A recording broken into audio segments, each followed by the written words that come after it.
Olá pessoal, tudo bem? Deixa eu te contar uma coisa a meu respeito. Os meus pais são católicos fervorosos, o meu irmão, pastor evangélico, e a minha esposa é espírita. A minha comadre é da Umbanda, e entre meus amigos tem budistas, judeus, ateus e até agnósticos. Mas por que eu estou falando tudo isso? É porque assim como eu tenho que lidar com toda essa diversidade religiosa na minha vida particular, o Estado tem que lidar com todas as religiões existentes no país. E esse é o tema de hoje, as relações entre o direito e a religião. Não sai daí.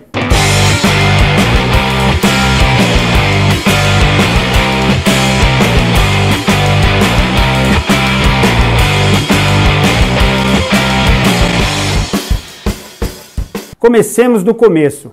O Brasil é um Estado laico. Isto significa que não há uma religião oficial no país. Há uma separação entre Estado e Igreja. Na prática, o Estado não tem que se meter na sua religião. Mas mais do que isso, o direito tem que proteger todas as religiões, todas as crenças religiosas. Não pode dar privilégio a nenhuma delas. E tem que proteger também aquelas pessoas que nem são religiosas. Parece simples, mas na prática isso dá muita polêmica. E eu vou te mostrar algumas delas. Primeira questão, a dos feriados religiosos.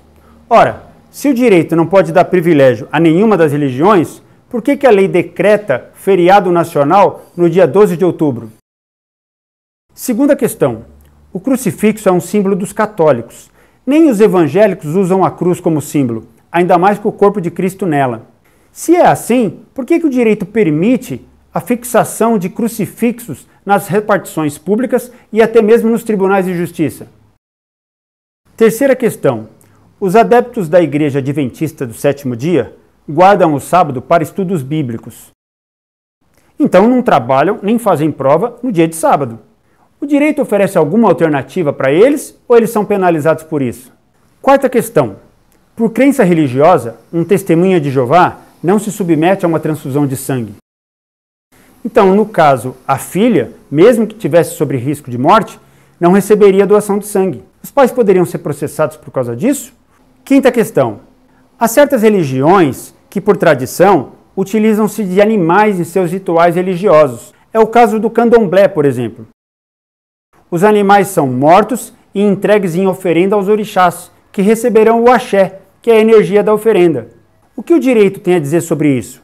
Eles podem ser processados por maus tratos aos animais? Sexta questão. Pense agora naqueles religiosos que fazem cirurgias espirituais e que prometem a cura de doenças. Eles podem ser enquadrados em crimes de curandeirismo, charlatanismo e exercício ilegal da medicina? Ou não? Sétima questão.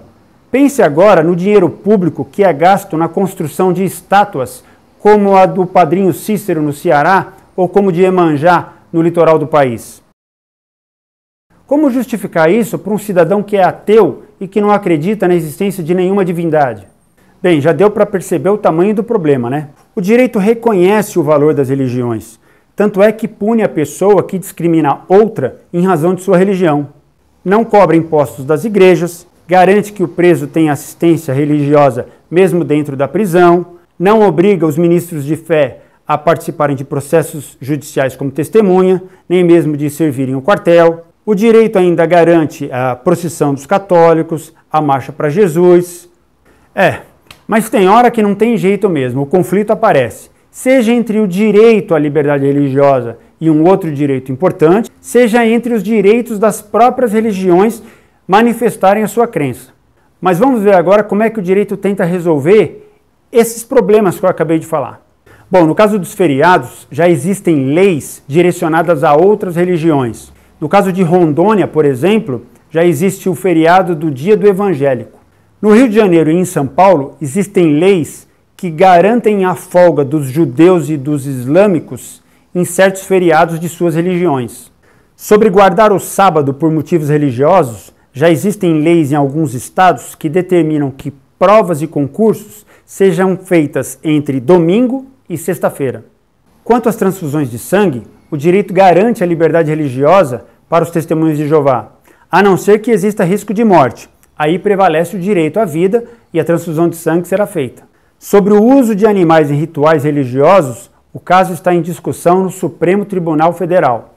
Vamos ter que aguardar. Sobre a questão das cirurgias espirituais e os supostos crimes de curandeirismo, charlatanismo e exercício ilegal da profissão, tudo depende de haver uma denúncia e uma investigação para detectar se de fato aquilo são atos de liberdade religiosa ou se tratam-se, na verdade, de crimes. Sobre a questão da construção de estátuas em espaços públicos e com dinheiro público, a justificativa vem do benefício econômico que o turismo religioso traz ao local. De resto, quanto à discussão da Igreja Católica ter privilégios sobre outras religiões, o direito responde que isso é uma questão mais histórica e cultural do que uma preferência pela religião.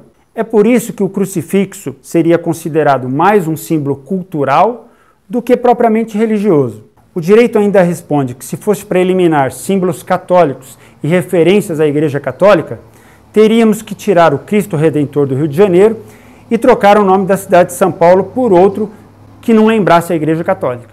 Bom, possivelmente as outras religiões terão motivos para não aceitar esse argumento.